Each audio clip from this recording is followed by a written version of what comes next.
Chapter 14, Sloka 13. Aprakasho pravrittischa. Aprakasho pravrittischa. Aprakasho pravrittischa. Pramado moha eva cha. Pramado moha eva cha. Pramado moha eva cha. Aprakasho pravrittischa. Pramado moha eva cha.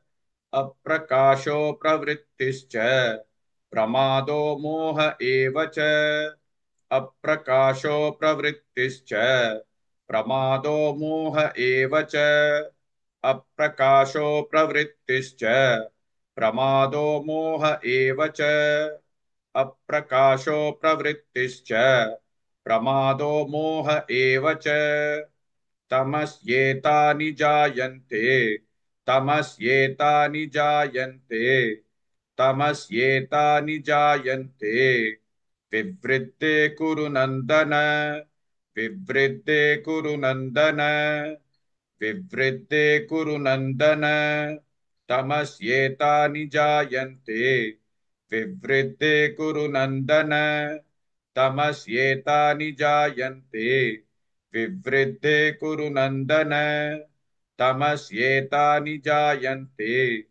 विवृद्धे कुरु नन्दन तमस्येतानि जायन्ते विवृद्धे कुरु नन्दन तमस्येतानि जायन्ते विवृद्धे कुरु नन्दन अप्रकाशो प्रवृत्तिश्च प्रमादो मोह एव च तमस्येतानि जायन्ते विवृद्धे कुरु नन्दन. Please like and share this video because you could be instrumental in helping someone around the world recite the Srimad Bhagavad Gita, thereby helping them to have a life of unending opulence, victory and prosperity. This is mentioned in chapter 18, Sloka 78. Yes, don't forget to buy my book, Leadership Can Be Child's Play. Namaste.